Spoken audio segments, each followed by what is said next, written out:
জগন্নাথ বিশ্ববিদ্যালয়ের শিক্ষক ও শিক্ষার্থীদের যমুনা অভিমুখী লং মার্চে পুলিশ লাঠিপেটার পর উত্তাল হয়ে ওঠে রাজধানীর কাকরাইল মোড়। বুধবার দুপুরে লং মার্চ চলাকালে পুলিশের আক্রমণে আহত হন অর্ধ শতাধিক আন্দোলনকারী। রাতে স্পষ্ট ঘোষণা না আসা পর্যন্ত সড়ক অবরোধ করে অবস্থান চালিয়েছেন আন্দোলনকারীরা।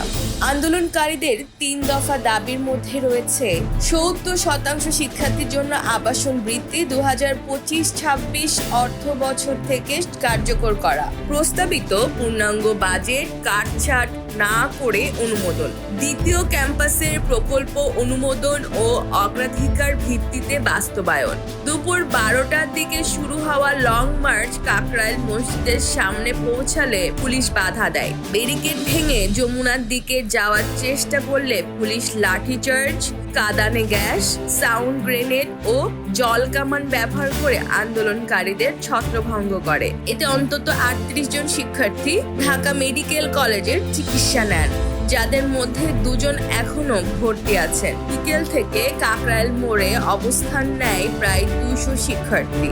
সন্ধ্যায় বিশ্ববিদ্যালয়ের বাসে আরো কয়েকশো শিক্ষক শিক্ষার্থী এসে আন্দোলনে যোগ দেন। উপাচার্য অধ্যাপক রেজাউল করিম ও কোষাধ্যক্ষ সাবিনা শারমিন আন্দোলনকারীদের পাশে দাঁড়ান। প্রধান উপদেষ্টার বাসভবনে প্রবেশে বাধা দেওয়ার কারণ হিসেবে পুলিশ ১৪৪ ধারা উল্লেখ করে। রাত ১০টায় তথ্য উপদেষ্টা মাহফুজুল আলম অবস্থানস্থলে এসে সমাধানের আশ্বাস দিলেও বক্তব্য চলাকালে পানির বোতলে আঘাতপ্রাপ্ত হয়ে স্থান ত্যাগ করে। পরে তিনি অভিযোগ করেন, তবে একটি চক্র উদ্দেশ্যমূলকভাবে আন্দোলন সাবোটাজের চেষ্টা করছে। রাত ১২টার পর ছাত্রদল নেতা শামসুল আরেফিন আন্দোলন চালিয়ে যাওয়ার ঘোষণা দিয়ে বলেন, স্পষ্ট ঘোষণা ছাড়া আমরা এক চুলও সরব না। তিনি তথ্য উপদেষ্টার ওপর হামলার দুঃখ প্রকাশ করলেও এর দায় জগন্নাথ বিশ্ববিদ্যালয় নয় বলে স্পষ্ট জানান।